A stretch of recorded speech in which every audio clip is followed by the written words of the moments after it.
मंडळी, आपल्या चॅनेलवर दर शनिवारी रात्री 11 वाजता भूतांचे किस्से नावाचं लाईव्ह हॉरर सेशन असतं, ज्यामध्ये प्रेक्षकांनी स्वतः अनुभवलेल्या खऱ्या खुऱ्या भूतांच्या घटना ते स्वतः सांगतात. वर्ष 2025 मध्ये अशाच दर्जेदार भयानक घटना या सेशनमध्ये ऐकायला मिळाल्या.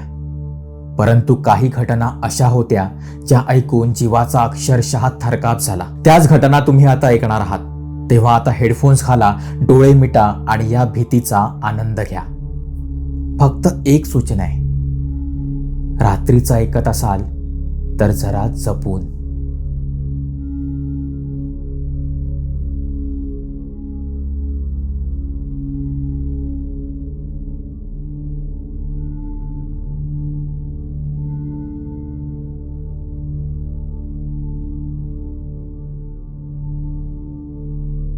ॲक्चुअली आहे ना, हा जो अनुभव आहे तो साधारण 74 किंवा 64च्या दरम्यानचा असेल. हं, म्हणजे तेव्हा गाव तर एकदम गावच होते सगळे. हं, साधारण तेव्हा टीव्ही किंवा असं काहीच सोर्स नव्हतं, एंटरटेनमेंट किंवा असं काही. म्हणजे तेव्हा साधारण त्यांचं राहणीमान कसं होतं, सकाळी 5ला उठायचं. 5ला उठून न्याहारी केलं, अंगण झाडलं, त्याच्यानंतर शेतात गेले. मग असं करून संध्याकाळी 7 पर्यंत लोकं घरी यायची. 6-7 पर्यंत दिवे लागणी व्हायची. 8ला जेवले आणि 8:30-9ला झोपून जायची लोकं. हं, म्हणजे पूर्ण गाव आणि हे जे गावात घडलेलं आहे ना, ती साधारण एक 10-15 घरं असतील. त्या म्हणजे तेवढ्या पट्ट्यामध्ये आणि त्याच्यानंतर परत पुढे गेल्यानंतर काही अंतरावर दुसरं गाव. हं, तर ते 3 भावंड होते. म्हणजे एक साधारण 50-60च्या दरम्यान असतील त्यांचं वय. 3 भावंड होते, त्यांची मुलं होती. त्यांची एक मुलगी होती, ती पुढच्या गावात दिलेली होती लग्न होऊन. तर एकदा काय झालं, सकाळी त्यांचं जसं शेड्यूलप्रमाणे ते आले शेतावरून आणि त्या दिवशी अमावास्या होती. हं, तर अमावास्या असल्यामुळे आणि दुसरं असं संध्याकाळी 7ला तेव्हा काहीतरी ते आकाशवाणी वगैरे लागायचं. त्याच्यानंतर असं काही हे नसायचं. तर ते आल्यानंतर चहा वगैरे घेतला, सगळे बसलेले आणि त्यांच्यातला जो छोटा काका होता, म्हणजे 3 भावंड. तर त्याच्यातला जो लहान भाऊ होता. हॅलो, आवाज येतोय माझा? हो, हो, हो. हां, त्यातला जो लहान भाऊ होता ना, मग ते मोठ्या भावाची मुलं आणि तो काका त्यांचा. म्हणजे कळतंय का तुम्हाला असं? हो, हो. 3 भावंड म्हणजे एक मधला भाऊ, एक मोठा भाऊ आणि एक छोटा भाऊ. तर हं, मोठ्या भावांची मुलं साधारण एक 20-25 वर्षाच्या एजची असतील आणि छोटा भाऊ पण त्याचं लग्न नव्हतं झालं. त्याचं वय साधारण असेल 35 ते 40च्या दरम्यान. हं, तर सगळे बसलेले गप्पा मारत आणि तेव्हा मग त्या लहान काकांनी सांगितलं, "आज कोणी बाहेर वगैरे जायचं नाही कुठे. 7 वाजता सगळ्यांनी घरातच राहायचं. कारण अमावास्या आहे. कुठे उगाच फिरायला-बिरायला जायचं नाही." हं, असं करून सगळे जेवून-बिवून नंतर अशा ओठ्यावरती गप्पा मारत बसलेले. गप्पा मारत बसलेले बायका वगैरे जे होत्या त्या घरातलं सगळं आवराआवर करत होत्या आतमध्ये. म्हणजे भांडी वगैरे जी राहिलेली असतात जेवणानंतरची. एक साधारण 7:30-8ची दरम्यानची गोष्ट असेल. तर गप्पा मारता-मारता तो जो लहान काका होता ना, त्याच्या छातीत दुखायला लागलं. हं, तर सडनली त्याला वाटलं, की जेवण झालंय म्हणजे ॲसिडिटी सारखं काहीतरी असेल म्हणून तो तो बोलतो, "तुम्ही बोलत बसा, मी इथेच राउंड मारतोय." आणि त्यानी असं फेऱ्या मारता-मारता त्याच्या छातीत एवढं दुखायला लागलं, की त्याला ते अनबिअरेबल झालं. ते जी कळ होती आणि तिकडेच तो कळ येऊन खाली कोसळला. खाली कोसळला त्याला त्या सगळ्यांनी उचलून घरात आणलं. पण घरात आणल्यानंतर आता ते गाव तिकडे ना डॉक्टर किंवा अशी काही व्यवस्था नाही. गावातला कुठलातरी वैद्य असेल, त्याला बोलवून वगैरे आणेपर्यंत एक जण गेला बोलवायला. तोपर्यंत ह्याला सगळे जे घरगुती उपचार वगैरे आहेत, हात-पाय चोळतायत, हं, पाणी मारतायत, पाणी प्यायला देतायत, पण तो पूर्ण कॉन्शियसच नव्हता. तर थोड्या वेळाने वैद्य आले. त्यांनी बघितलं आणि त्यांनी डायरेक्ट त्यांना डेड घोषित केलं, की हे ऑफ हो. झाले. हं, तर आजूबाजूला आता ते काय 7-8 घरं होती. तर तिकडे शेवटी ते एकमेकांना कळालं घरातल्यां थ्रू. ती लोकं वगैरे आली. आता रात्र आहे, त्यात अमावास्या आहे. तर एवढ्या रात्री त्यांना उचलू पण नाही शकत. हं, त्यांना असं म्हणजे आपला हॉल जो असतो, तेव्हा कसं असते हॉल होता आणि हॉलच्या दोन्ही बाजूला ते घरं असायची. म्हणजे कौलारू वाडा जो असेल, तर दोन्ही हं, बाजूला अशा खोल्या असायच्या. हं, एक मुलाची खोली, एक त्याच्या दुसऱ्या भावाची खोली, एक पुढे गेली का दुसऱ्या भावाची, मग तसंच उजव्या बाजूला पण खोल्या. त्याच्यानंतर बॅक साइडला एक होती खोली, ती देवघर होतं. त्याच्या बॅक साइडला किचन होतं आणि मधला जो हॉलचा एरिया होता, तिथून एक जिना वरती जात होता माळ्यावरती आणि मधला एरिया तो ओपन होता. तर हं. त्याला ते मध्ये प्रेताला झोपवलं त्यांच्या आणि एक दिवा लावलाय आणि आता ते शेवटी घरातले होते. म्हणजे ते त्याचे पुतणे होते, त्याचे भाऊ होते, त्यांच्या बायका होत्या. ते सगळे बसलेत बाजूनी. गाववाले होते ते ओटेवरती बसलेले. काही जे गाववाले होते ते. एकदम खास जे होते दोघं-तिघं जण ते घरात होते, बाकीचे बाहेर बसलेले होते. आता साधारण 8-9 वाजता हे घडलंय. तर आता जे काय आहे ते पुढे त्याची जी पुतणी आहे ती पुढच्या गावात आहे. दुसरे जे नातेवाईक वगैरे त्या गावातून येईपर्यंत तर काही प्रेत उचलणार नाही. म्हणून सकाळ होईपर्यंत सगळे वाट बघत बसलेले होते. तर त्याच्यात एक होतं का त्याची जी मोठ्या भावाची जी एक बायको होती, मोठ्या भावाची मुलाची बायको. हं. जो ऑफ झाला त्याचा मोठा भाऊ, त्याच्या मुलाची हं. बायको त्याचं लग्न झालेलं. ती प्रेग्नंट होती. तर ती प्रेग्नंट होती म्हणून आता ते घरात प्रेत झालाय. तिचा साया त्याच्यावर नको म्हणून तिला एक देवघराची जी खोली असते, एक हं. कॉर्नरला साइडला एक खोली देवघराची खोली होती. त्या खोलीमध्ये तिला बसवलेलं. एक त्यांच्या घरातली कोणतरी एक बाई असेल तिच्याबरोबर बसलेली आणि बाकीचे सगळे हॉलमध्ये बसलेले होते. तर आता हे तिकडे गावात आता कसं त्याचं स्वतःचं मूल नव्हतं किंवा त्याची बायको नव्हती त्यामुळे घरातले आहेत. तरी पण ते किती रडणार किंवा काय म्हणून ते सगळे बसले आहेत बाजूनी. तर जे बाजूचे गाववाले म्हणजे घरातले शेजारी वगैरे होते. त्यांनी सांगितलं, की "ठीक आहे तुम्ही सकाळी या. आता काय एवढं रात्रभर तर आम्ही आहेत सगळे." म्हणजे बाकीचे शेजारी होते ते घरी निघून गेले साधारण 10-11च्या दरम्यान. एकदम खास ज्या एकदमच बाजूचे होते ते दोघं जण थांबलेले होते. तर त्याच्यात नंतर रात्री गंमत अशी झाली, की कोणाला ते असं प्रेत घरात प्रेत झाल्यानंतर पहिलं त्याच्यात नाकात कापसाचे गोळे भरतात. हं. ओठावरती ते तोंडामध्ये तुळशीचं पान ठेवतात. पायाचे अंगठे पहिले बांधले जातात. तर ते एवढं काय पटकन त्यांच्या घरातल्या कोणाला सुचलं नाही किंवा ते तेव्हा हं. कदाचित ते माहितीही नसेल किंवा असा काय प्रकार असू शकतो तो. तर असं झालं की ते जेवून वगैरे सगळे बसलेत. बसल्यानंतर आहे ना, अशी प्रत्येकाला पेंग यायला लागली. म्हणजे सकाळी लवकर उठून अंगमेहनतीची कामं करून जो तो आलेला आहे. आता हं. ते काय असे प्रेत झाले तर पत्ते वगैरे तर खेळू शकत नाही किंवा असं काही दुसरं एंटरटेनिंग असं काहीच नाही. आणि तेव्हा असं लाईट्स पण नव्हते मोठे, की घरभर लाईट लावले आहेत तर जेणेकरून त्यांना जाग राहील किंवा असं. तर एकाला पेंग यायला लागली. म्हणजे बोलता-बोलता एकमेक जांभई देतोय. तर ते बोलता-बोलता एकाला वाटतंय, की "हां, चल हा जागा आहे. तोवर मी एक 5 मिनिटाचं अशी डुलकी मारून घेतो." असं करत हळू आहे ना, सगळेजण झोपले. हं. म्हणजे जो तो एकमेकांच्या भरोश्यावर, की तो जागा असेल, मी डुलकी हं. मारतोय असं करत रात्री 12-1च्या दरम्यान सगळेजण झोपून गेले. हं. घरात प्रेत आहे, पण कोणालाच जाग नाहीये. सगळे झोपले. साधारण 12:30-1च्या दरम्यान त्या प्रेतामध्ये हालचाल सुरू झाली. बापरे! म्हणजे सडनली हालचाल सुरू झाली आणि बाहेर एकदम शांत आहे.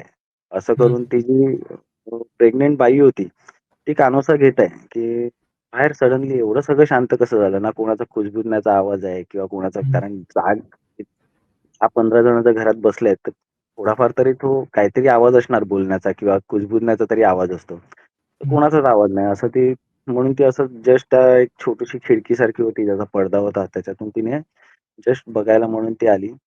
तर ती ही सगळी गोष्ट बघतेय. ते प्रेत हलकसं हललंय. हलल्यानंतर त्या प्रेताच्या अंगावरती जे व्हाईट कपडे टाकले किंवा चादर टाकली, ती प्रेताने अशी साइडला केली. प्रेत उठून बसलं डायरेक्ट. बापरे!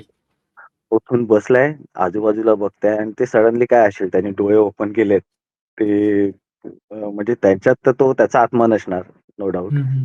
डोळे ओपन केलेत, बघताय आजूबाजूला. ते प्रेत पूर्ण त्या हॉलभर फिरलं. उठून हो. उभं राहून चालत हॉलभर फिरलं, पण ती बाईच्या तोंडातून एक शब्द निघायला तयार नाही. ती हं. बघून फक्त ते साडीचा पदर तोंडात कोंबून ती गप्प फक्त बघतेय पडद्याच्या आडून, हं. काय होतंय. तर त्या प्रेत फिरल्यानंतर त्यांनी बघितलं सगळीकडे, तर एकदम सगळे शांत झोपलेले आहेत. तर त्याला आहे ना ते खुंटी असतात, हं. हं. म्हणजे कपडे अडकवायला किंवा तर त्या खुंटीवरती त्याला एक ती सुंबाची किंवा ती सुतळीची रस्सी असते ना आपलं हं. बांधायची, तशी एक रस्सी भेटली त्याला. हं. तर त्या प्रेतानी ती रशी घेतली. जेवढे जण झोपलेत ना, सगळ्यांच्या नावाने त्या रशीला गाठ मारायला सुरुवात केली. अरे बापरे! त्या रशीला प्रत्येकाच्या नावाने गाठ मारली आणि साधारण तासभर हे सगळं चाललं आणि प्रेताने ती रशी गिळली आणि प्रेत होतं तसं त्या जागेवर येऊन झोपलं. हं. साधारण झालं 2:30 पावणे 3 झालं, 3 वाजले असतील. तर आता ते थोडंसं आजूबाजूच्या घरातून असं कुजबूज चालू झाली, की इथून आवाज नाहीये किंवा काहीच नाहीये. 3 वाजता ब्रह्ममुहूर्त झाला. तर एक जण आला तिकडून, की घरात बघायला. तर बाहेर त्यांनी ओटीवर बघितलं, ओटीवरचे तिघं जण बसलेले होते. ते असे टेकून झोपलेले होते भिंतीला. तर त्यांनी असं दरवाजातून वाकून बघून कानोसा घ्यायचा प्रयत्न केला, पण त्याला काही असं जाग दिसली नाही. तर हं. तो सडनली असा तो थोडा शॉकेबल झाला. त्याने असं आतमध्ये थोडा आला, एक साधारण 3:30-4च्या दरम्यान तो आतमध्ये येऊन त्यांनी बघितलं असावं. बघितलं तर सगळे झोपलेले दिसतायत. मग त्यानी फटाफट बाजूच्या आजूबाजूच्या घरांना उठवलं. उठवून त्यांनी असं-असं सांगितलं, तर तिकडे प्रेत झालाय आणि हे झोपले आहेत. ह्यांना काय कळतं का नाही, अक्कल नाही, असं नाही तसं. ते शेवटी त्यांनी ते त्याचं हे चालू केलं. तर बोलतात, "ठीक आहे, लागला असेल डोळा, बघूया आपण जाऊया." असं करून ते सगळे मग नंतर गाववाले वगैरे आले. साधारण 5च्या दरम्यान झालं. बायका वगैरे अंगण झाडायला लागल्या बाजूच्या वगैरे. तरी पण तिकडे कुठेच जाग नाही. तर त्यांच्या त्यांच्यात कुजबूज चालू झाली, की घरात प्रेत आहे. लोकं कसलाच मागोवा नाही किंवा मग असं करून सगळे गाववाले आले. आले तर बघतायत तर तो झोपलेला आहे. सगळ्यांना उठवायचा प्रयत्न करतायत. कोणच उठायला रेडी नाही. म्हणजे हं. कितीही गाढ झोपलेले असेल तरी उठायला पाहिजे. तर कोणच उठायला रेडी नाही. सगळ्यांना मग तिकडे सगळं अ, एकमेकांबद्दल सगळे चर्चा चालू झाल्या. तसं करत मग ते बाजूच्या गावात वगैरे माहिती पडलेलं. त्या गावातून त्यांचे नातेवाईक वगैरे यायला सुरुवात झाली सकाळी-सकाळी. तर ते आले साधारण 6-6:30 होत आले या दरम्यान. तरी कोणच उठत नाही. मग शेवटी जाणकार लोकांना बोलवलं काही. हं.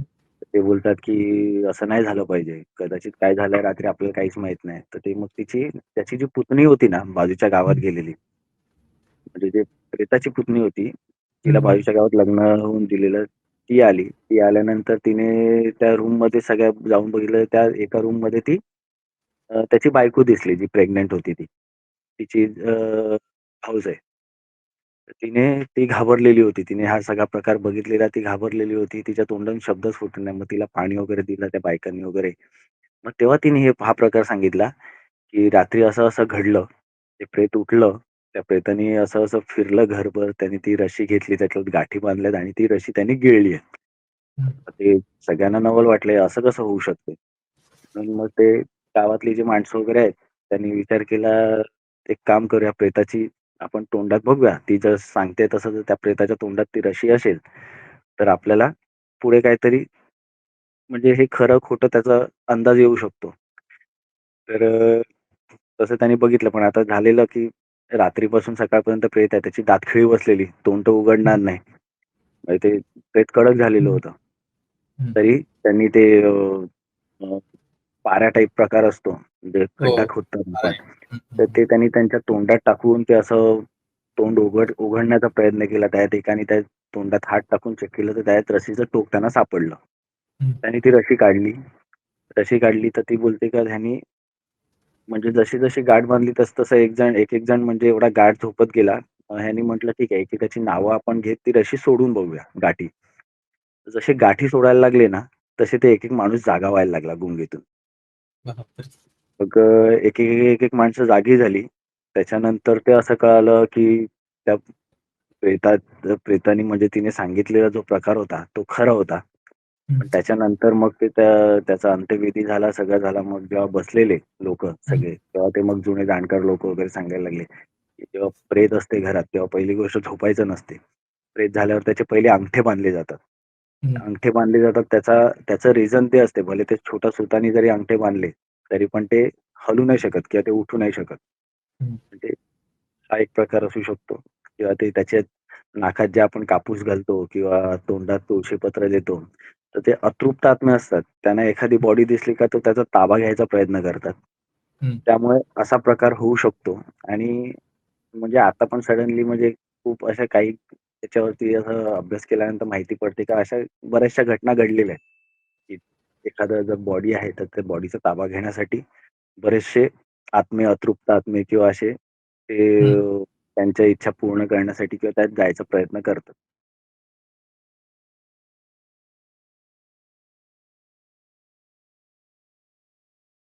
बेसिकली ही गोष्ट आहे दादरची, जिथे आम्ही म्हणजे मी विदर्भातून वर्ष 2000 मध्ये मूव्ह झालेलो. म्हणजे माझे बाबा पोलीस डिपार्टमेंटमध्ये होते आणि त्यांची ट्रान्सफर झालेली मुंबईला.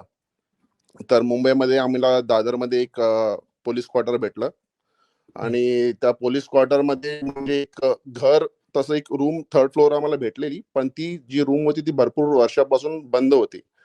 आणि तुला माहितीये की तिकडे पोलीस क्वार्टरमध्ये पण घर लवकर भेटणं म्हणजे डिफिकल्टच आहे. पण माझ्या बाबांनी जास्त काही त्याच्यावर चौकशी नाही केली की घर का बंद आहे वगैरे.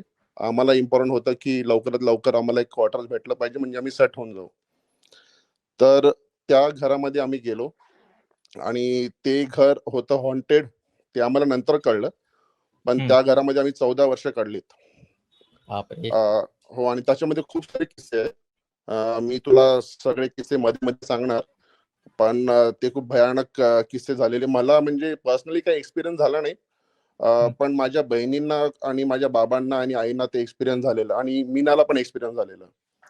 तसं ते म्हणतात ना की जर तुमची म्हणजे इम्युनिटी किंवा तुमची विल पॉवर स्ट्रॉंग असेल तर तुम्हाला युजली ते भूत लोक अटॅक करत नाहीत.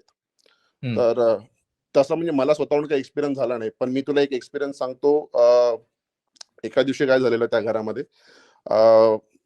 घरामध्ये आता तुला मी घराचं एक बॅकग्राऊंड देतो.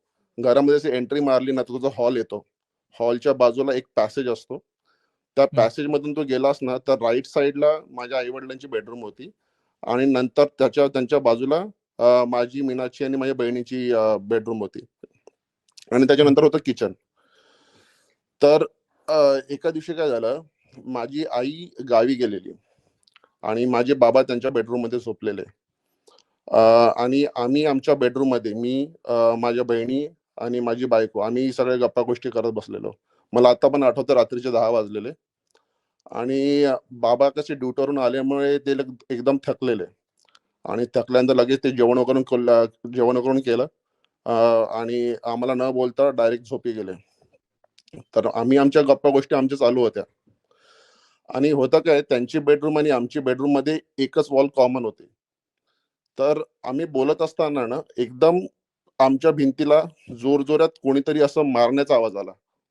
एकदम जोरजोरात, जसं तू असं हाताने मारतोस ना भिंतीला, बुक्की वगैरे मारतो तेव्हा कसा आवाज येतो धप धप, तसा आवाज आला. आणि त्या भिंतीच्या बाजूलाच मी बसलेलो, कारण की तिथेच आमची बेड होती सगळ्यांची. तर मला एकदम आवाज आल्यानंतर मी म्हटलं, अरे आवाज कुठून येतोय? आणि तो आवाज कंटिन्युअसली येत होता. तर मला असं वाटलं की बाबाच्या रूम मधून आवाज येतोय आणि काहीतरी होतंय तिकडे. तर मी इमिडिएटली पळत गेलो बाबाच्या बेडरूम मध्ये आणि बघितलं तर माझे बाबा त्यांच्या बेडवरून खाली पडलेले. अरे बापरे. हा, आणि खाली पडलेले. आणि नंतर मी त्यांना लगेच लाईट वगैरे ऑन केली आणि त्यांना जवळ घेतलं आणि पूर्ण त्यांना घाम आलेला. नंतर मी माझ्या बहिणीला सांगितलं की यांना पाणी वगैरे घेऊन ये. त्यांनी पाणी प्यायलं वगैरे. आणि माझे बाबा कसे तसे एकदम म्हणजे पोलीस डिपार्टमेंटमध्ये असल्यामुळे असे कधीच घाबरत नाही कोणाशीच. तर त्या दिवशी मी त्यांना एकदम घाबरताना त्यांच्या चेहऱ्यावर बघितलं की ते लिटरली असे घाबरले होते. तर मी त्यांना बोललो, काय झालं, तुम्ही असे खाली पडले वगैरे आणि आवाज वगैरे आला, काय झालं नक्की? तेव्हा ते मला काहीच नाही म्हणाले की काही नाही झालं, मी ठीक आहे, तुम्ही मला पाणी द्या आणि फक्त रात्री झोपताना लाईट ऑन करून जा माझ्या रूमची. आणि मी म्हटलं, अरे बापरे, म्हटलं लाईट ऑन, म्हटलं तुम्ही कधीच असे लाईट ऑन करून झोपत नाही आतापर्यंत, आज काय झालं? तुला नाही, तू फक्त लाईट ऑन कर आणि तुम्ही झोपायला जा. म्हटलं ठीक आहे. लाईट ऑन केली आणि मग आम्ही सगळे आमच्या रूम मध्ये गेलो आणि मग झोपलो. मग कट टू दुसऱ्या दिवशी काय झालं, बाबा त्या दिवशी दुसऱ्या दिवशी ऑफिसमध्ये गेलेच नाही. आणि मला असंच वाटत होतं की म्हटलं बाबांना विचारतो एक्झॅक्टली झालं काय, सांगत नाही ते आपल्याला. आणि घरी कोणीच नव्हतं, फक्त मी पण मग त्या दिवशी ऑफिसला गेलो नाही आणि थांबलो घरीच. आणि मी आणि फक्त बाबा होतो. बाबांना मी विचारलं की म्हटलं बाबा रात्री झालं काय नक्की? तर ते म्हणाले की अरे काही नाही, मी झोपलो होतो आणि झोपेमध्ये मला असं वाटलं की आपल्या रूम मध्ये जे, आणि आमच्या बाबाची जी रूम होते ना, त्या रूमच्या बाजूलाच एक आपलं गोदरेजचं कपाट असतं ना, ते कपाट होतं आणि त्या कपाटला मिरर होता पुढे. तर मला असं वाटलं म्हणे की तुझी आई आली आहे ऑलरेडी गावावरून आणि तिथे उभी आहे मिरर समोर, कपाटाच्या समोर, आणि फक्त बघते स्वतःला. बापरे! हा, आणि आणि ती फक्त उभी आणि बघते. आणि मला असं वाटलं म्हणे की अरे तू आत्ताच गेलेली गावाला, तू परत कशी काय आली, काय झालं का? आणि मी 3-4 वेळा तिला आवाज दिला की तू लवकर कशी काय आलीस, पण ती काहीच बोलत नव्हती म्हणे. आणि मी खूप झोपेत असल्यामुळे मला वाटलं की अरे मे बी ती थकली असेल, मी तिला उद्या विचारतो. तर नंतर काय झालं म्हणे की मी थोडस, आपण कसं करवट बदलतो ना दुसऱ्या साईडला, करवट बदलून दुसऱ्याकडल्या साईडला झोपलो. आणि मला असं वाटलं म्हणे की तिची, म्हणजे माझी मम्मी त्यांच्या पायाजवळ येऊन बसली आहे. हम्म. आणि बसली आहे तर मग त्यांना वाटलं फक्त बसली असणार. मग मी तिला परत आवाज दिला, "अरे तू बसली काय?" तर तिचा पुढून काहीच आवाज नव्हता. तर ती जी बाई होती, तिचे पूर्ण केस वगैरे मोठे होते आणि ती पप्पाकडे पण फेस करत नव्हती, ती फक्त पुढे बघत होती. आणि पप्पा तिला आवाज देतात, "अरे तू झोपत का नाही, झोपत का नाहीस?" आणि ती बाई काहीच बोलत नव्हती पप्पाशी. आणि त्याच्यानंतर काय झालं, पप्पा जेव्हा पलटले ना, दुसरं, आता ती आधी लेफ्ट साईडला पलटलेली, आता राईट साईडला पलटले ते परत. आणि बघितलं तर तीच बाई ना त्यांच्या ना एकदम फेस कडे जाऊन त्यांच्याकडे लिटरली बघत होती, डोळ्यात डोळे घालून. बापरे! आणि डोळे घातल्यानंतर माझे बाबा लिटरली घाबरले. आणि घाबरताना ती बाई त्यांच्या छातीवर बसली, आई शपथ! छातीवर बसली आणि त्यांचा गळा दाबत होती. हम्म. आणि त्या झटापटीमध्ये बाबांनी जोरजोरात हात हलवायला लागलेत. आणि त्यांची जी बुक्की होती ती भिंतीला लागली आणि ते कंटिन्युअसली हम्म. भिंतीला मारत होते. आणि तेव्हा मला तो आवाज आला आणि तसंच मी राईट. पळत आलो आणि तेव्हा मी बाबांना उठवलं.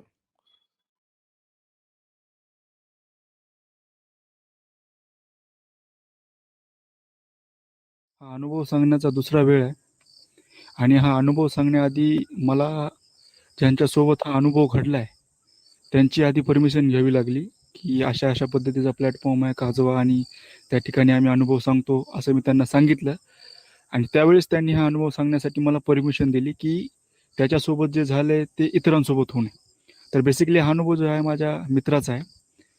झालं असं की त्याचं नुकतंच ग्रॅज्युएशन झालेलं होतं आणि 1 महिन्याचा त्याला गॅप होता आणि त्याच्यानंतर तो पुढचं शिक्षण जे आहे ते कंटिन्यू करणार होता त्याच्या मार्केटिंग फील्डमध्ये काहीतरी. आणि त्यामुळे त्याला 1 महिन्याची सुट्टी मिळालेली.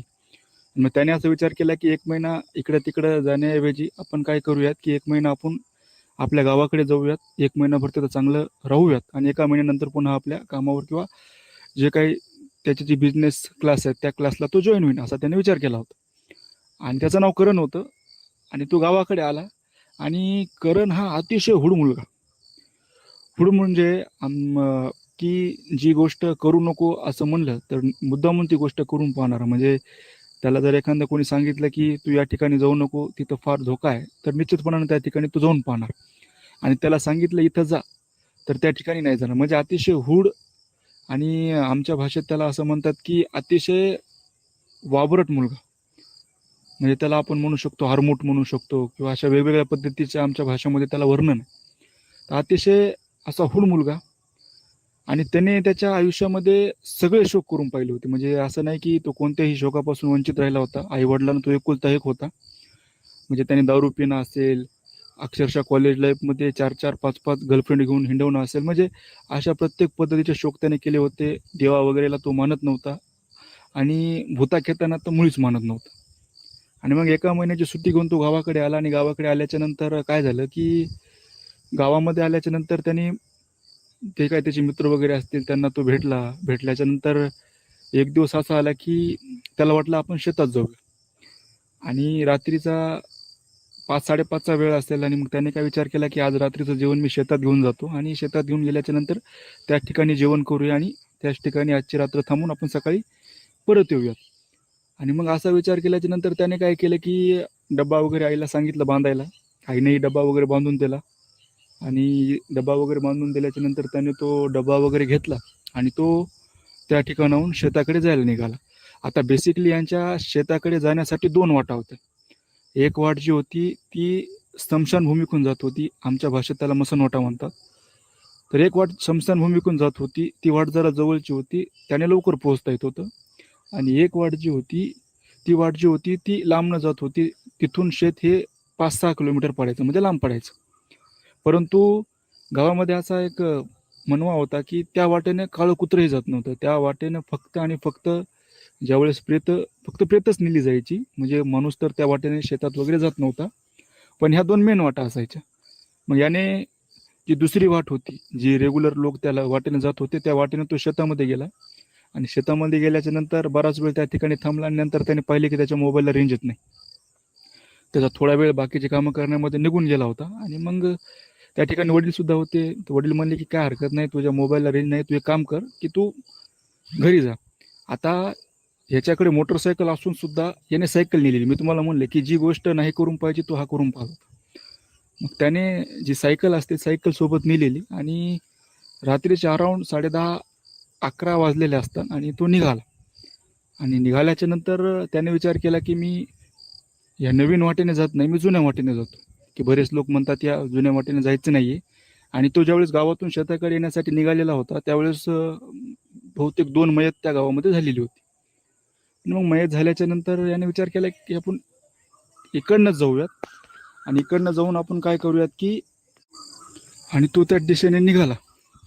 म्हणजे त्याला असं वाटलं की आपण बघूयाच आज काय या स्मशानभूमीमध्ये जी लोक एवढी घाबरत आहेत, यांना दाखवून देऊयात, सेल्फी वगैरे आपण काढूयात, व्हिडिओ वगैरे काढूयात. आणि असा त्यानं समजून तो त्या वाटेने निघालेला. आणि लहानपणापासून तो त्या वाटेने कधीच गेला नाही. हे शहरात येऊन त्याचं जे हे मानसिक परिवर्तन झालेलं आणि मग त्या गावातल्या काही ज्या रूढी परंपरा होत्या त्यांना न मानण्याचा त्याने हा अट्टहास स्वतःशी मनाशी धरून तो त्या वाटेने निघाला. आणि निघाल्याच्या नंतर थोडंसं समोर गेल्याच्या नंतर काय झालं की अचानक त्याच्या सायकलची चेन ही पडून गेली आणि ती काही केलं बसेन. आता फार वेळही होत होता आणि मग त्याच्यामध्येच त्या धांदलीमध्ये 11:30च्या दरम्यानचा वेळ झाला. आणि त्यावेळेस अमावस्या जी होती ही रात्री 8:30च्या नंतर लागणार होती आणि त्यावेळेस सध्या अमावस्या चालू होती. मग अशा वेळेस तो काय झाला की त्या स्मशानभूमीजवळ जरासा त्या स्मशानभूमीच्या आसपास गेला. आणि गेल्याच्या नंतर त्याने स्मशानभूमीजवळ त्याला जोराचं 1 नंबर त्याला करायची होती. आणि मग त्याने काय केलं की सायकल एका झाडाखाली लावली आणि तो समोर थोडासा गेला. त्याला माहीत नव्हतं की म्हणजे त्या ठिकाणी कंपाऊंड वॉल, आता जसं स्मशानभूमींना कंपाऊंड वॉल वगैरे असतात त्यावेळेस काय स्मशानभूमींना कंपाऊंड वॉल वगैरे काही नव्हते. मग याने एका झाडाच्या आडुशाला जाऊन स्वतःचा जे कार्यक्रम आहे मूत्रविसर्जनाचा तो करू लागला. आणि करता करता कार्यक्रम केल्याच्या नंतर त्याने समोर बघितलं की समोर त्याला एक रिच्युअल करताना एक तांत्रिक दिसत होता. म्हणजे तो रिच्युअल लक्षपूर्वक आहे का, तो रिच्युअल असा होता की समोर एक तांत्रिक बसलेला आहे आणि त्याच्या समोर 4 स्त्रिया बसलेल्या आहेत. ज्या स्त्रियांनी कोणी लाल कलरची साडी घातलेली आहे, कोणी हिरव्या कलरची साडी घातलेली आहे, कोणी पांढऱ्या कलरची साडी घातलेली आहे, कोणी लुगडं घातलेलं आहे. तर त्या 4 स्त्रिया त्या ठिकाणी बसलेल्या होत्या आणि त्यांच्या तोंडासमोर त्यांची केसं आलेली. हा एका झाडामागे लपला आणि याने विचार केला की कोणता हा भोंदूबाबा आहे, काय हा रिच्युअल करतोय, आपण शूट करूयात. आणि तो एका झाडामागे लपला. आणि ती जी 2 प्रेतं होती, मी तुम्हाला म्हणलं की मगाशी गावात 2 माणसं वारलेली आणि ती 2 प्रेतं होती ती बाजूला जळत होती दोन्ही साईडला. आणि त्या दोन्ही प्रेतांच्या मधोमध यांचा जो हा रिच्युअल जो होता तो चालू होता. आणि मग हा रिच्युअल करत असताना काय झालं की याने ते बघितलं ते रिच्युअल आणि मग ते त्यांचं काही मंत्रोपचार करत असेल, काही मंत्र वगैरे म्हणून तो व्यक्ती तो जो समोर यज्ञकुंड पेटवला होता त्याच्यामध्ये ती राख फेकत होता. आणि एका मोमेंटला असं झालं की त्या तांत्रिकाच्या समोर बसलेल्या त्या 4 ज्या एंटिटी आहेत, हाडळी आहेत, त्या जोरजोरात हसायला लागल्या. आणि हसायला लागल्याच्या नंतर याने बघितलं की हे काय नवीन प्रकार आहे. आणि त्याने लक्षपूर्वक बघितलं तर जी 2 प्रेतं बाजूला जळत होती, अर्धवट जळलेल्या अवस्थेत ती प्रेतं होती. अक्षरशः ती प्रेतं जी आहेत ती त्या जळत्या अवस्थेत त्या चितेवर उठून बसली होती. आणि चितेवर उठून बसल्याच्या नंतर त्याने ते दृश्य पाहिलं की अक्षरशः त्यांची जी चामडी आहे ती जळत आहे. तिचं जे चामडीचं जे वितळण्याचं जे पाणी आहे ते पाणी अक्षरशः खाली गळत आहे. आणि एक विद्रूप प्रकारचं हास्य करत त्यासुद्धा यांच्या ज्या हसण्याचा त्या ठिकाणी डाव चालू होता त्या हसण्याच्या डावामध्ये सामील झाल्यात आणि जोरजोरात हसत आहेत. स्वतःच्या माना ज्या आहेत त्या पूर्णाकार गोलाकार फिरवत आहेत. आगीचे लोट हवेमध्ये उडवत आहेत, जोरजोरात हसत आहेत. आणि हा तितक्या जोरामध्ये मंत्रोपचार हा तांत्रिक करत आहे. आणि जसं याने ते दृश्य पाहिलं की त्या 2 एंटिटी उठतायत, त्यांच्या संपूर्ण ते जळालेलं मांस होतं ते टप-टप टपकतंय, कुठून तरी पांढरे हाडं दिसतायत.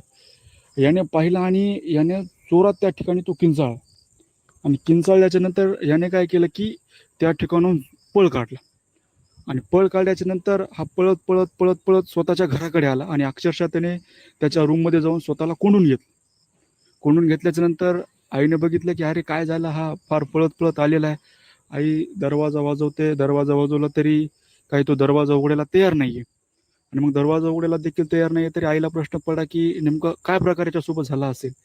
तर तो अजिबात दरवाजा उघडत नव्हता आणि एवढंच नाही तर त्याने तब्बल 2 दिवस तो स्वतःला एका रूममध्ये कोंडून घेतलं होतं आणि या 2 दिवसाच्या कालावधीमध्ये त्याला जी स्वप्न पडली ती अतिशय भयानक होती. पहिल्या दिवशी त्याला स्वप्न पडलेलं रात्री 1-2च्या दरम्यान, ज्यावेळेस तो घरी येऊन मधात पडलेला, त्यावेळेस त्याने हे विसरून मी जावं यासाठी तो अंथरुणामध्ये जाऊन झोपलेला. तर अक्षरशः त्याने थोड्या वेळानंतर स्वप्न पाहिलं की त्याचं जे अंथरूण आहे ते कोणीतरी ओढत आहे आणि तो उठून बसला आणि उठून बसल्याच्या नंतर तो पाहतोय तर चारही कोपऱ्याला ज्या हाडळी त्याला त्या स्मशानभूमीत त्या रिच्युअलमध्ये त्या तांत्रिकाच्या समोर बसलेल्या दिसत होत्या, त्या चारही हाडळी त्याला 4 कोपऱ्याला दिसत होत्या. मग आता चारही हाडळी 4 कोपऱ्याला दिसत होत्या आणि त्याच्या हातावर काहीतरी द्रव पडत होता, एका प्रकारचा काळा आणि अतिशय म्हणजे काळपट असा द्रव त्याच्या हातावर पडत होता, डोक्यावर पडत होता वरनं आणि याची नजर ही वर गेली तर ती जी स्मशानभूमी जळत होती तीच प्रेतं त्याला त्या वरच्या दिशेला म्हणजे उलटी लटकून भिंतीला चिटकून त्या ठिकाणी त्याच्या शरीरावरती जे काही द्रव होता, जी काही लाळ होती ते टपकवत होता आणि तो किंचाळणार इतक्यात त्याला समोर मांत्रिक दिसला आणि तो मांत्रिक म्हणाला की तू माझा जी काही जो रिच्युअल आहे, मी जी काही साधना करत होतो त्या साधनेला तू भंग केलेला आहे, याचा तुला फार वाईट परिणाम भोगावा लागेल. ही तर सुरुवात आहे. आणि तो काहीतरी काढतो आणि त्याच्या दिशेनं म्हणजे फेकण्यास सुरुवात करतो त्याच्या झोळीतून की तितक्यात तो जोरात किंचाळतो आणि पुन्हा स्वप्नातून जागा होतो. दुसऱ्या दिवशी त्याला असंच एक फार भयानक असं स्वप्न पडलेलं की तो रिच्युअल चालू आहे, दोन्ही बाजूला ती 2 प्रेतं जळत आहेत आणि चारही ज्या हाडळी आहेत त्या समोर बसलेल्या आहे आणि त्या हाडळीच्या मधोमध म्हणजे या साईडला 2 हाडळी आणि या साईडला 2 हाडळी आणि त्याच्या मधात तो बसलेला आहे, असं त्याला स्वप्न पडलं. आणि मग स्वप्न पडल्याच्या नंतर त्याने त्या स्वप्नात बघितलं की त्या चारही हाडळी त्याच्या दोन्ही बाजूला बसलेल्या आहेत आणि त्याच्या संपूर्ण शरीरावरून त्या हात फिरवत आहेत. सुरुवातीला याला वाटलं की ह्या त्याच्यासोबत फिजिकल होण्याचा प्रयत्न करत आहेत, परंतु तसं नव्हतं.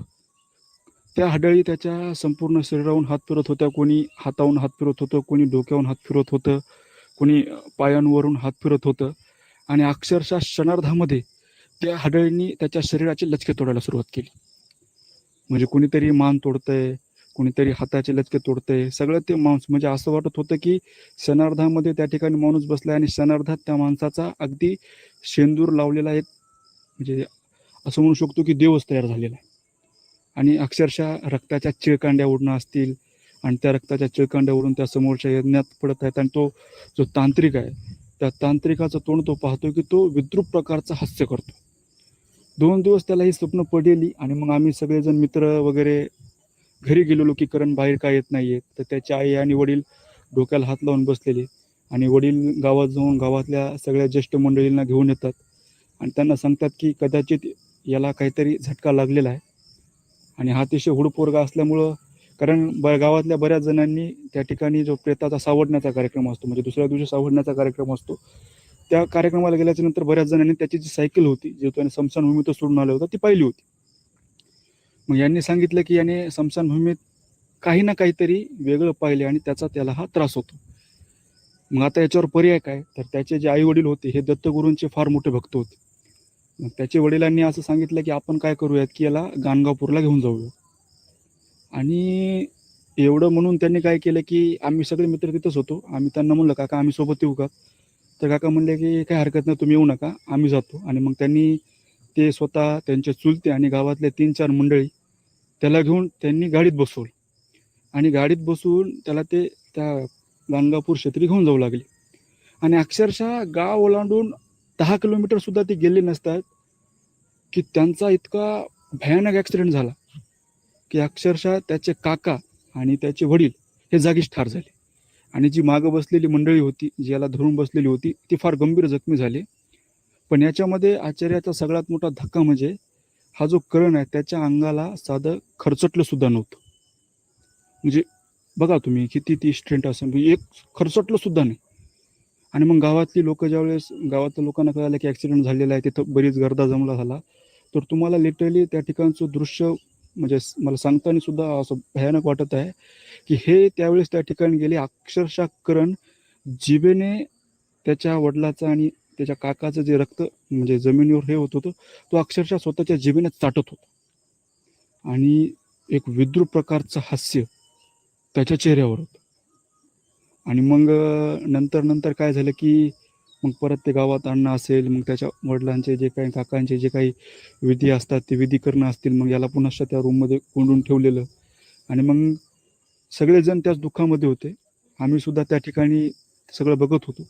आणि मग बघितल्याचं आम्हाला नक्की माहीत नव्हतं की झालं काय, कारण त्यावेळेस आमच्यापेक्षा सर्वांच्यापेक्षा करण जो हा सिनियर होता आणि आम्ही त्यावेळेस कॉलेजला वगैरे होतो. पण एक मित्रत्वाचं नातं खेड्यापाड्यामध्ये जीवाचा जीवलग म्हणून आपलं चालत राहतं.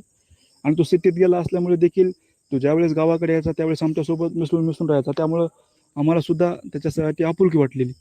पण झालं असं की मग त्याच्या वडिलाचे अंत्यविधी वगैरे झाले, त्याच्या काकाचे अंत्यविधी वगैरे झाले. आणि मग त्याची जी अवस्था होती ती दिवसेंदिवस बिघडत जात होती.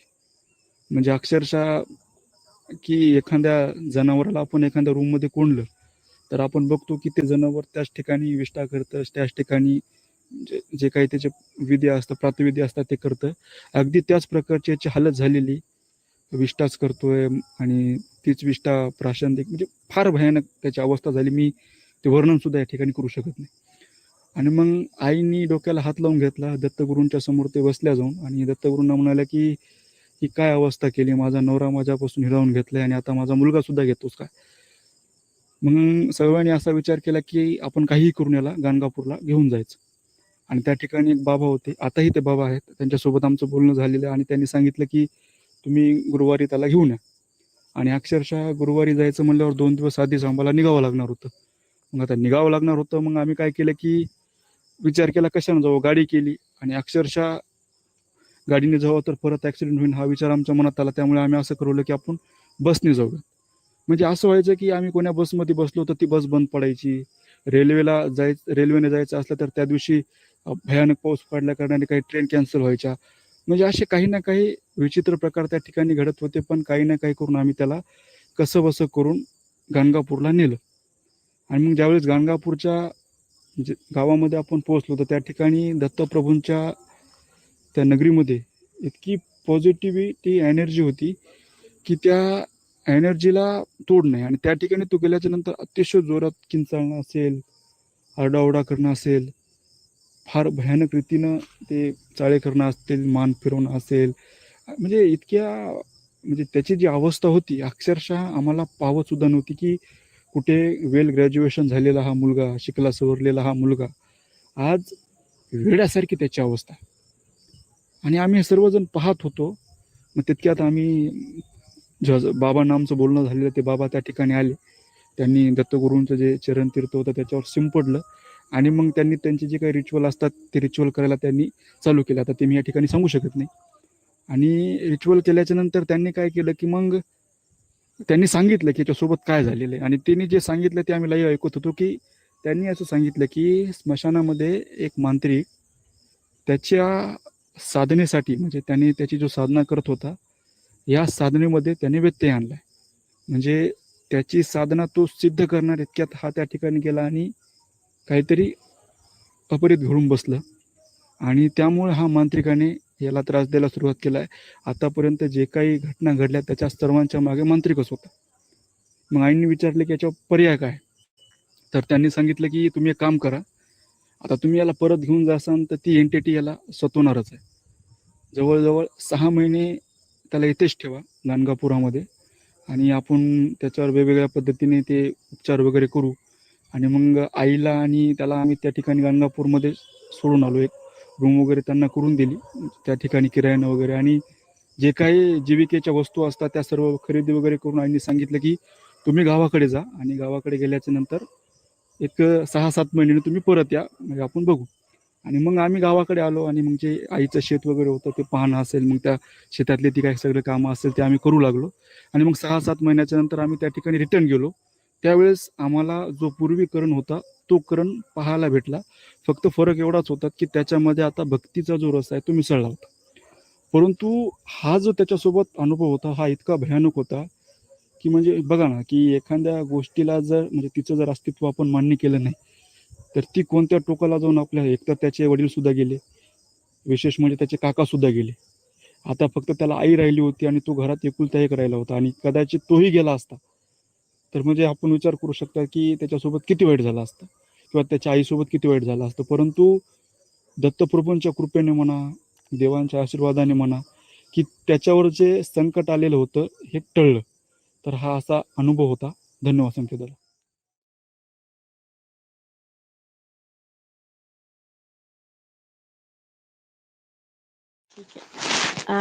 एक आहे ना, ही खूप अशा आधीची गोष्ट आहे. म्हणजे आम्ही 10th-11th ला होतो सगळे. हं.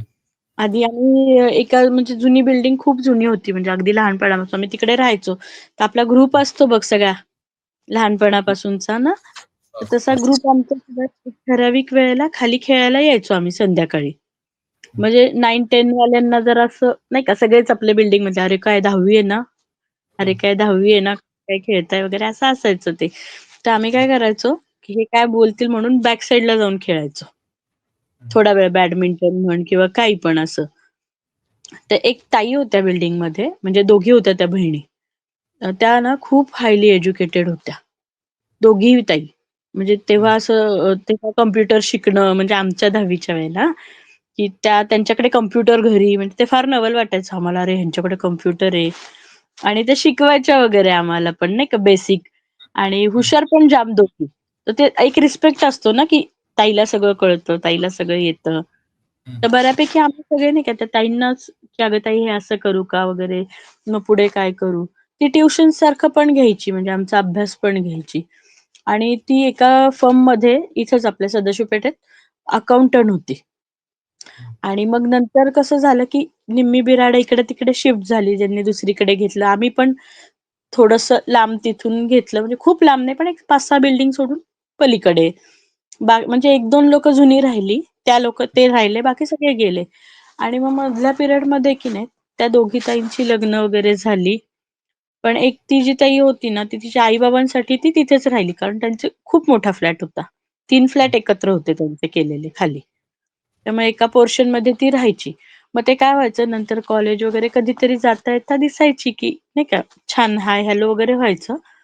आणि अचानक आहे ना काय झालं बघ म्हणजे एक साधारण आहे ना 3-4 वर्षांनी त्या ताईची आम्ही येता-जाता भेटलो ना, की तिची 2 बाळं छान अशी एक मुलगी, मुलगा. अगदी म्हणजे अगदी नॉर्मल खूपच सोफिस्टिकेटेड असं शांत असतात ना एकदम फॅमिली बघ अगदी एज्युकेटेड. तशी फॅमिली. मुलं पण अगदी तिची इतकी छोटी गोड आणि एक तिला तिसरं बाळ झालं पुन्हा मुलगा. एक मुलगा-मुलगी ऑलरेडी होते आणि तिसरं पण होतं. पण मग आणि ती अशी बऱ्याचदा दिसायची ऑफिसला जाता-येता, पण काय अधेमध्ये काहीच नाही. मग एकदा काय झालं, की ना सकाळी-सकाळी बघा एक 7:30-8च्या दरम्यान आहे ना, आमच्या बिल्डिंग समोरूनच रस्ता पुढे जातो, जो आहे तो. कारण आमच्याच सोसायटीला गेट आहे, खूप स्पेस आहे. म्हणजे मागे जर जायचं झालं ना, तर मोठ्या गाड्या इथंच टर्न मारून अशा जातात. तर सकाळी-सकाळी आहे ना, एक हे हॉरर नाही आहे, थोडं ब्लॅक मॅजिक आहे. तर सकाळी 8:30-9 ला ना 3-4 पोलिसांच्या गाड्या गेल्या आणि मग ते पोलीस एवढे म्हटलं, की थोडं जरा वाटतं ना लोकांना काय झालं, काय झालं? आणि त्या सगळ्या गाड्या तिकडे गेल्या. आम्ही काय एवढं लक्ष दिलं नाही. आम्हाला वाटलं काहीतरी मागे झालं असेल मागच्या साईडला वगैरे. आणि संध्याकाळी आले ना, तर आम्ही असं ऐकलं, की अगं ते अ, कनगुटकर ताईंना अरेस्ट केलं. आम्ही म्हटलं म्हणजे ती जी ताई शिकवायची ना आम्हाला, त्या ताईला. मी म्हटलं, "अरे असं काय झालं?" आणि आता खूप 2-3च लोकं जी रेग्युलर होती ना ओळखीची. तर मग आम्हाला आधी काय वाटलं, की थोडंफार ती तापट होती ना, नवरा-बायकोंचं काही झालं असेल किंवा काय एक्स-वाय-झेड असं वाटलं. पण नंतर मग माझी मैत्रीण आहे श्वेता, मग आम्ही गेलो तिकडे, तर त्यावर ज्या काकू राहतात आम्ही विचारलं, काकू काय झालं असं? आणि पोलीस म्हणले की थोडी भीती वाटायची ना आधी, की डिरेक्टली जायचं कसं विचारायला. तर त्या काकूंना आम्ही विचारलं, तर इतकं भयानक आम्हाला कळलं. त्या ताईने तिचं जे तिसरं बाळ होतं ना, ते एक 4-1 महिन्याचं होतं, 4-5 महिन्याचं. तिने त्याला चाकूनी भोगसून मारून टाकलं. नंतर तिने प्लास्टिकच्या पिशवीत भरलं आणि त्या प्लास्टिकच्या पिशवीवर 10-12 पिशव्या गुंडाळल्या. आणि आपलं कपाट असतं बघ, आधीची जुनी कपाट आहे ना गोदरेजची, मध्ये खाली गॅप असायची कपाटाच्या बघ. तिने ती बॉडी त्या कपाटाच्या खाली सरकवून ठेवली. बरं, एक भिंत पलीकडेच तिचे आई-बाबा राहायला होते. तिच्या शेजारीच. आणि मग ते लोकं बिल्डिंग मधली बघायची ना बाळाला. मग 5-6 दिवस झाले, अरे बाळ का नाही दिसत आहे? आणि तिचा नवरा पण नव्हता घरी. ती आणि ती 2 मुलं. आणि ही पण बाहेर नाही. आणि मग हळू-हळू आहे ना, थोडा वास यायला लागला बिल्डिंगमध्ये. खराब वास येतो ना, असं बिल्डिंग मधल्या लोकांना. आणि मग ते थोडं लक्षात आलं, की ह्यांच्याच घरातून येतो बाबा. आणि ते बाळ का नाही दिसत आहे? तिला कोणी विचारलं ना, की "अगं कुठे गेला?" नाही का. विचार असते ना सवय. आधी लोकं बघ असं हे असायची, की "अगं दिसत नाहीये, कुठे गेलं बाळ? आवाज नाही येत आहे, रडत नाही." ती म्हणायची, "नाही, त्याचे बाबा घेऊन गेले. त्याचे बाबा बाहेर घेऊन गेलेत." काही पण म्हणजे नाही का, झोपलंय असं. आणि मग तो वास वाढला आणि तिच्याकडे बाई यायच्या कामाला. तिच्या बाथरूममध्ये ब्लँकेट 3 ते 4 ब्लँकेट भिजत घातलेले. ते सगळे रक्तानी भरलेले होते. तर ती त्या बाईंना येऊनच द्यायची नाही कामाला. मग ते सगळं तसं झालं, तर बिल्डिंगमध्ये मग लोकांना असं वाटलं, की बाबा हिचा नवरा नाही दिसत. हिची 2 मुलं आणि हीच दिसते. बाकी सगळं ती नॉर्मल राहायची. सगळं. आणि मग ती आई-वडिलांना दार नाही उघडायची. मग लोकांनी कंप्लेंट केली, पोलीस आले. मग ती इतकी खूप कूल होती ती. तिला टेन्शन नाही, तिच्या डोळ्यात पाणी नाही. तिने स्वतःच ती कॅरी बॅग काढली कपाटाखालची. म्हटली, "हे माझं मूल आहे तिसरं. हा चाकू आणि हे सगळं रक्ताचं चादरी-बिदरी मी भिजत घातलेल्या धुण्यासाठी." आणि मग ते सगळ्यांना म्हणजे असं झालं, "अरे बापरे! हे काय नाही का भयानक?"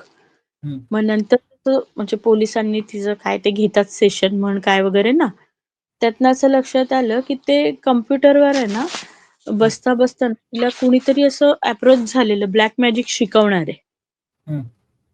तर ती इतकं तिने वाहून घेतलेलं ना त्याला, की ती 9-9 तास बसून ते शिकत राहायची. ती जॉब सोडून दिला. मुलांना शाळेत ने आण तो नवराच. आणि मग ती काय पण आणायची बाहेरून. कुठून खडे आण, कुठून त्याची पिसं आण, असं. आणि ती जे कोणाला अप्रोच होती ना त्या ब्लॅक मॅजिकवाल्या माणसाला, त्यांनी सांगितलेलं बळी हवाय म्हणून तिने त्या मुलाला मारलं. बरं.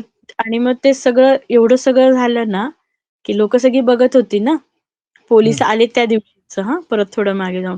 तर ती पोलिसांना इतकं थंडपणे म्हटली, की "मी चेंज करून येणार.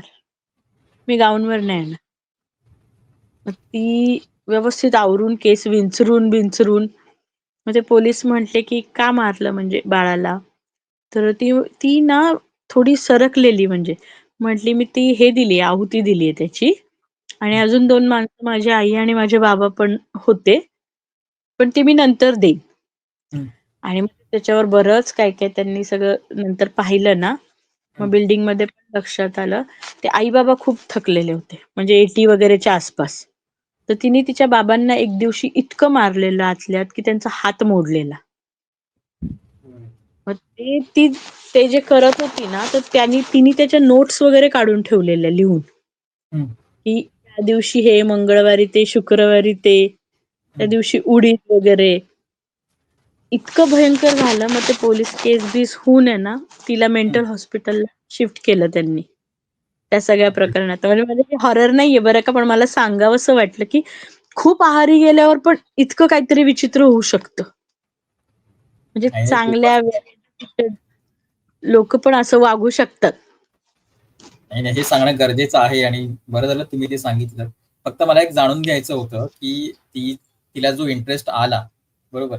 हं. कारण आपण आतापर्यंत जितके ऐकले किस्से आहेत, त्यामध्ये कसं असतात, की ब्लॅक मॅजिक शिकण्यामागे किंवा करण्यामागे हेतू काय असतो, की काहीतरी अचीव्ह करायचं. सो तिचं असं काय हो. होतं, की तिला नेमकं काय मिळवायचं होतं?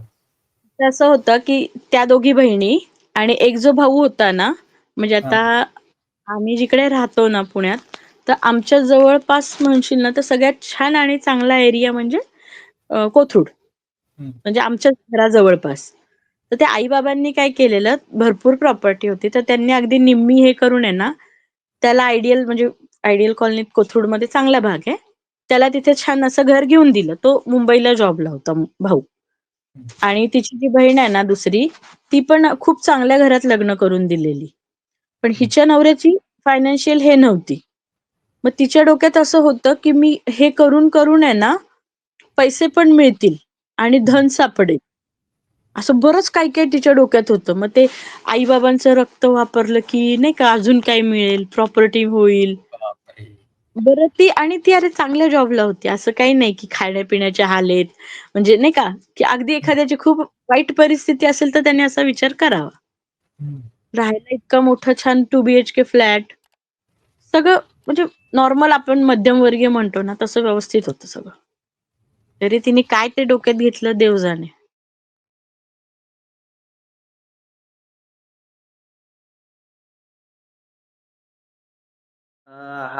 हा स्टोरी सांगण्यामागचं एक कारण म्हणजे की सगळ्यांसारखंच मी आणि माझे 4 मित्रांची स्टोरी. हं. मग त्यातल्या आम्हाला कोणालाच असं भूत-प्रेत अशा गोष्टींवर विश्वास नव्हता.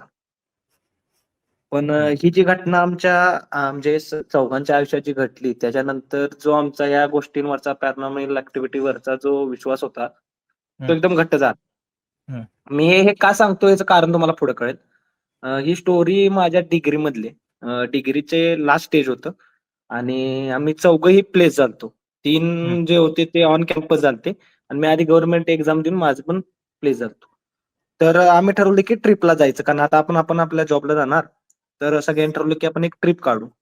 हं. तर मी स्पेसिफिक नावही सांगतो. मी म्हणजे रोहित, साई, हं. रोहन आणि अवी आम्ही असे 4 मित्र होतो पक्के आणि एकाच रूमवर राहायचो. तेव्हा माझी हॉस्टेलवर 4 व्हीलर असायची. तो सो म्हटलं आपण ह्यानेच जाऊ फिरायला. तर आम्ही फिरायला गेल्यानंतर ठरलं की बाई आपण गोव्याला जायचं. कारण मग मित्र म्हटले गोव्याशिवाय दुसरा कुठला पर्याय नाही. तुम्हाला नाही कळालंच. तर हं. आम्ही सकाळी 12 मार्चच्या सकाळी 9 वाजता आम्ही गोव्याला पोहोचलो. 2017ची गोष्ट आहे. हं. आणि पोहोचल्यानंतर आम्ही थोडा आराम वगैरे केला आणि ठरवलं की बीचवरती फिरायला जायचं. मग बीचवरती फिरायला गेल्यानंतर मग कोण ड्राईव्ह एन्जॉय करत होतं, कोण फोटो काढत होतं, कोण घोड्यासोबत फोटो काढत फिरत होतं. असं प्रत्येकाचं वेगळं चाललेलं. मग आम्ही फुटबॉल नेलता की आपण तिथं एन्जॉय करू शकतो पाण्यामध्ये. हं. सो आम्ही फुटबॉल खेळत होतो आणि थकल्यानंतर मी आणि रोहन आम्ही बाहेर येऊन बसलो. त्यात मी आणि रोहन आम्ही दोघं गाव साईडचे होतो आणि साई आणि अवी जे होते ते प्रॉपर शहराकडचे होते.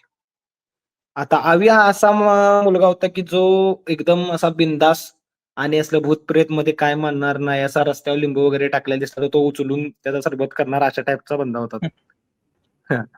सो अवी काय म्हटला की "बाबा तुम्ही बसा, आम्ही खेळतो." मग आम्ही म्हटलं आम्ही कपडे घेऊन येतो. कपडे घेऊन येण्यासाठी आम्ही गाडीकडे जाताना दिसला मला काय, की आमच्या राइट साइडवरून एक समुद्रातून नारळ असा बाहेर येतो लाटेबरोबर. हं. मग तो नुसता नारळ नव्हता, की त्या नारळाला असं एक रेड कलरचा दोरा होता. तो इतका टाईट बांधला होता, की त्या नारळावर असं त्याचे काय म्हणतो आपण त्याला वन उठलेले. हां.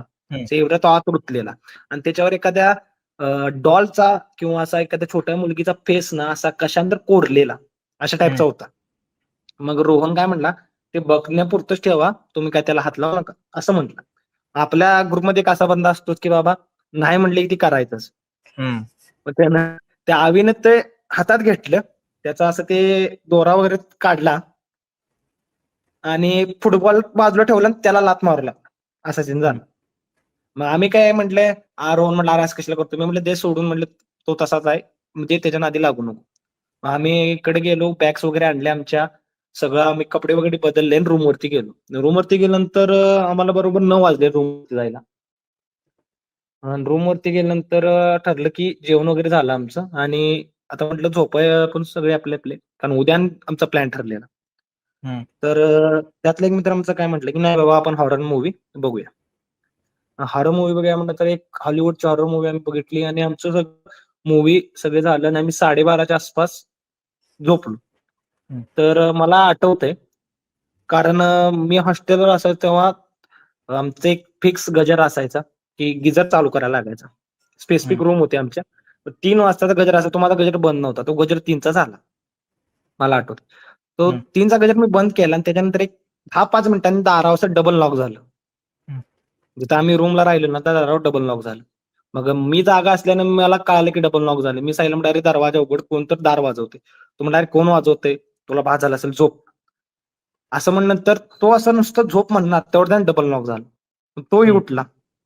त्यानं जाऊन दार उघडलं तर पॅसेजमध्ये कोणीच नाही. लिटरली एका रूम पासून दुसरी रूम जवळ माझा अंदाज आहे की एक 5 ते 6 फुटाचं अंतर असेल 2 रूम म्हणजे ह्याच्यामध्ये दारामध्ये. तरी पण तेवढ्या वेळेत पळून जायचं म्हटलं तरी तो जाऊ शकत नाही ना. तिथं कोणच नव्हतं. मग परत तो येऊन झोपला. आम्ही परत झोपलो, परत 15 मिनिटांनी डबल नॉक झालं दारावरती. असा खटखट असा आवाज आला. तेवढंच व्हायचा. परत दार उघडलं, परत कोण नाही. मग हे ना आम्हाला सगळ्यांना उठवलं. हा म्हटला कोण तर आपली मजा करते, दार वाजून पळून जाते. मग आम्ही काय केलं, दरवाजाच्या बरोबर मागे थांबलो आणि लॉक न करता दरवाजा असा ओढून धरला. हम्म. की ज्यांना कोण समजा मस्ती करत असेल त्याला वाटावं की दरवाजा लॉक आहे. हम्म. तर जसं 10 मिनिटं थांबलो, 5 मिनिटं थांबलो, नॉक नाही. आणि हम्म. परत थोड्या वेळानं आम्ही आता म्हटलं की बस बाबा आता कोण नाही, त्याला कळालं बहुतेक आपण दारामागे झोपूया असं म्हणणार, तेवढा डबल नॉक झाला. हम्म. त्या ऍट अ पॉइंटला आम्ही दार उघडलं तरी पण पॅसेजमध्ये कोण नाही. हम्म. सगळ्यांची एकदम अशी टरकली, कारण सगळ्यांना कळालं की बाबा एवढ्या टाइम मध्ये कोण पळून जाऊ शकत नाही. सगळे म्हणजे जो आवी जो म्हणायचा की असं काय नसते, त्याला पण कळालं हे काय तर वेगळं आहे. हम्म. मग आम्ही म्हटलं सोडा हे काय तर वेगळंच भयंकर दिसते. दार लावलं आणि झोपायचं. तर मला आठवतं की माझं फोनचं चार्जिंग एकदम कमी होतं म्हणून मी काय सांगितलं की आवीच्या बॅगमध्ये माझा मोबाईल चार्जर ठेवलाय, तो तेवढा दे. जेव्हा साईने त्याची बॅग उघडली, मग त्या बॅगमध्ये जो समुद्रावर आम्हाला नारळ मिळाला तो नारळ त्या बॅगमध्ये होता. बापरे. आम्हाला तेव्हा कळलं की हा आवी तो नारळ घरी घेऊन आलाय. तो काय असा अचानक आला नव्हता, तो घरी घेऊन आलता. हम्म. जसं ते आम्हाला दिसलं आम्ही त्याला सगळे ओरडले की बाबा हे काय आणलेस तू असं तसं. मी काय केलं ते कॅरी बॅग आहे अशी उचलली आणि खिडकीतून बाहेर टाकून दिली. परत झोपलो. परत 15 मिनिटांनी दारावर नॉक झालं. दार उघडलं. आता दार उघडायचं म्हटलं तर सगळे भिलते का कोण आधीच बघितलेलं दाराच्या बाहेर कोण नव्हतं. तो जसं दार उघडलं बाहेर कोण नव्हतं. पण साईनं मला असं खांद्यावर खुणवलं, खाली बघ म्हणला. जसं मी खाली बघितलं, आमच्या एक बरोबर दरवाजाच्या पुढं एक तो नारळ हाय तसा ठेवलेला होता. ओ बापरे. कोणी ठेवला काय माहित नाही. आणि हे आता जे आपले हे आहेत ऑडियन्स आहेत त्यांना वाटेल की बाबा हे काय तर फेक सांगतोय. पण ह्याच्या पुढे कळलं की स्टोरी किती रिअल आहे. दुसरा दिवस उजडला. आम्ही रात्री झोपून गेलो. दार कुणी उघडलं नाही, नारळ पडू दे म्हणलं, तिथं सगळी झोपलो शांतपणे. आणि दुसऱ्या दिवशी उठलो तर आवी म्हटला की माझं डोकं जड झालंय. मग आता मित्र आहे म्हटलं, आम्ही म्हटलं आजचं प्लॅन आपण उद्या शिफ्ट करू, आज कुठं जायचं नाही, रूमवरच बसू. 1 तास गेला, 2 तास गेला. मग याला आपण दवाखान्यात जाऊन आलो तर ह्याचा ताप आणखी वाढला. दवाखान्यातून आल्यानंतर एकदमच तापाने फणफणायला लागला. सगळ्यांनाच काळजी होते ना काही बाबा मग हे काल आपल्यासोबत असं घडलं आणि ह्याच्यासोबत आज काय होतंय. तर असंच आम्ही दिवस काढला. संध्याकाळी जेवलो वगैरे आणि 9 वाजता आम्ही झोपायला निघालो. तर 12च्या आसपास आवी असा उठला आणि चालत दरवाजा साईडला चालला. मी त्याला मागून हाक मारली, त्यानं एकदाही मागे बघितलं नाही. तर जर जो बंदा झोपेत चालत असेल तर जो बंदा आपल्यासोबत 4 वर्ष राहतो तो आपल्याला माहितीच आहे ना की झोपेत चालतोय का नाही चालतोय. तो कधीही झोपेत चालायच नाही. पण त्या दिवशी तो अचानक उठून चालत चालला. हाक देईना म्हटलं, मी जवळ गेलो त्याला आलो, अरे आवी कुठं चाललायस? तो म्हटला मी इथं काय करतोय? अरे म्हटलं तूच चाललाय झोपेत वगैरे असशील, विचार जास्त करून झोप म्हणलं. परत झोपला. आणि आमच्या त्या रूमचं डोअर कसं होतं ते लॉक केलेला असा खट्ट असा आवाज यायचा, लॉक केलं किंवा लॉक उघडलं की स्पेसिफिक. मग परत 1 तास 2 तासानंतर लॉक उघडल्याचा आवाज आला. तर मी तर झोपलेलो, पण मला साईने उठवली की आवी बाहेर गेलाय. मग तेवढ्यात उठून जास तर तो पॅसेज मध्ये नव्हता. आम्ही खाली बघितलं, खाल्ल्या फ्लोअर गेलो, नाही. आता म्हटलं बाहेर हुडकूया. जसं बाहेर गेलो, त्या रिसेप्शनला म्हटलं इथून कोण बाहेर गेलं म्हटलं नाही. तरी पण म्हटलं बाहेर बघा, बाहेर जसं गेलो तसं आवी जे आमचं हॉटेल 3 मजली होतं त्याच्या टेरेसवर उभा होता. बापरे. टेरेसवर उभा होता आणि मग आम्ही खालून आता तो मग सांगू शकत नाही, शिवाय द्यायला लागलो त्याला की बाबा हे काय करतोयस तू? म्हणजे असं खालून. अरे खाली ये, खाली ये. मग मी काय म्हणतो तुम्ही इथंच थांबा, मेन रिसेप्शनिस्ट वर जातो आणि त्याला खाली आणतो. हम्म. आम्ही पहिला मजला चढला, आमच्या पॅसेज मध्ये आलो, तेवढ्यात खालून साईचा ड्रोनचा आवाज आला, आवी पडला म्हणून. आई शपथ. आता सर लिटरली माझे हात कापतायत, मला सांगू शकत नाही. आणि आवी वरून खाली पडला, त्याने उडी मारली. हम्म. मग आम्ही अँब्युलन्स वगैरे बोलवली, त्याला दवाखान्यात नेलं. मायनर फ्रॅक्चर होतं हाताला, उंची कमी असल्याने, पण त्या डोक्याला मार जास्त लागलेला. सो तो बेशुद्ध अवस्थेत होता. म्हणजे कोमा म्हणू शकत नाही, पण तो 3 दिवस लिटरली बेशुद्ध होता. 3 दिवस.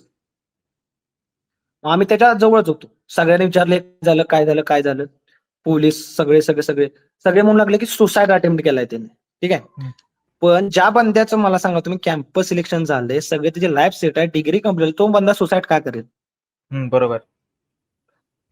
मग तो चौथ्या दिवशी, म्हणजे माझा अंदाज आहे 12ला आम्ही गेलतो, 16 मार्च का 17 मार्चला तो शुद्धीवर आला. तो शुद्धीवर आल्यानंतर सगळे घरचे आलते आमचे. पहिलाच सगळे वडिलांनी कावली मारलेले सगळ्यांनाच आम्हाला. आणि त्यानंतर रोहनचे वडील जे होते जरा ते थोडे धार्मिक होते. मग त्यांनी आम्हाला विचारलं, बाबा तुमच्यासोबत नक्की काय घडलेलं, तुम्ही मला काय असेल ते क्लिअर सांगा. आम्ही हे आमच्या घरच्यांना पण सांगितलं की आमच्यासोबत असं घडलं, पण आमच्या घरचे म्हणले हे तुमच्या असल्या खोटाड्या गोष्टीमुळे तो पडलाय, असं त्याने आमच्यावर ढकलून दिलं. मग त्यानंतर काय झालं की त्यांना आम्ही सांगितलं की आमच्या असं झालं, नारळ आलता, तो आवीने हातात घेऊन त्यासोबत तो फुटबॉल वगैरे खेळला, तो रूमवर आला, ही सगळी गोष्ट आम्ही त्यांना सांगितली. मग ते म्हणले आता ठीक आहे, आपण गावी जाऊ, गावी गेल्यानंतर आपण सगळं क्लिअर करू. मग गावी ते आणि रोहन दोघच गावी गेले, आम्ही तिथं दवाखान्यात होतो. आणि त्यांनी सगळे तिकडे गावी त्यांचे कोण जे काय म्हणतो आपण गावाकडे देवऋषी, जे भूता वगैरे बघतात किंवा त्यांना दिसतात, त्यांच्या अशा माणसाकडे जाऊन त्यांनी ही सगळी स्टोरी सांगितली. ही स्टोरी सांगितल्यानंतर त्यांनी सांगितलं की बाबा त्या मुलाला माझ्यासमोर तुम्हाला प्रत्यक्षात आणावं लागेल, त्याशिवाय मी काय करू शकत नाही. मग तो तर काय येऊ शकत नव्हता, म्हणून रोहनच्या वडिलांनी त्यांनाच इकडे गोव्याला आणलं हॉस्पिटलला. तर त्यांनी सगळे बघितलं, काय त्यांनी सांगितलं की जो नारळ त्यांनी म्हणजे लात दिलती त्याला किंवा तो पकडून दोरा तोडलेला, त्या दोऱ्यात एका 10 वर्षाच्या मुलीला बांधलेलं. ओके. बापरे. तिची अशी स्टोरी सांगली जाते की तिथल्या आम्ही लोकल्सची पण चर्चा केली, बाबा अशी तर काय घडलेलं का, तर तिथे असं घडलेलं की तिच्या वडिलांचा आणि तिच्या आईचा ऍक्सिडेंट झाला, ती तिघच राहायची आणि त्या ट्रॉमामध्ये तिने सुसाईड केलं. ओके. आणि ते पण तिच्या घराच्या 3ऱ्या मजल्यावर उडी मारून. बापरे. आणि हे सगळं जे घडलं आमच्या सोबत, ते न्यूज आर्टिकल्स, टीव्ही सगळीकडे आलं. सुसाईड अटेम्प्ट केलं, 4 स्टुडंट्स गेले आणि एकाने सुसाईड अटेम्प्ट केलं असं म्हणून. पण जे काय घडलं ते आम्हाला माहित होतं आमच्यासोबत काय घडलंय. लिटरली अजून माझे हात कापतात. आता तो म्हणजे आम्ही ठीक आहे आमच्यासोबत असतो, पण ज्या व्यक्तीचा विश्वासही नव्हता भूत प्रेत अशा गोष्टी, तो आता देवाचं नाव घेण्याच्या कुठल्या कामात जात नाही किंवा बाहेर पडत नाही. तर हा व्हिडिओ कसा वाटला हे कमेंट बॉक्समध्ये नक्की सांगा.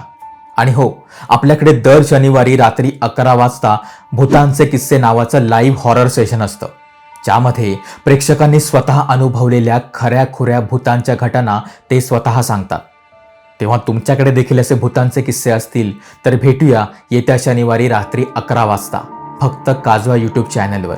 आणि असेच अंगावर शहारे आणणारे अनुभव ऐकायचे असतील तर आपल्या चॅनलला सबस्क्राईब करायला विसरू नका. भेटूया लवकरच. तोपर्यंत काजव्यासारखे नेहमी चमकत रहा. धन्यवाद.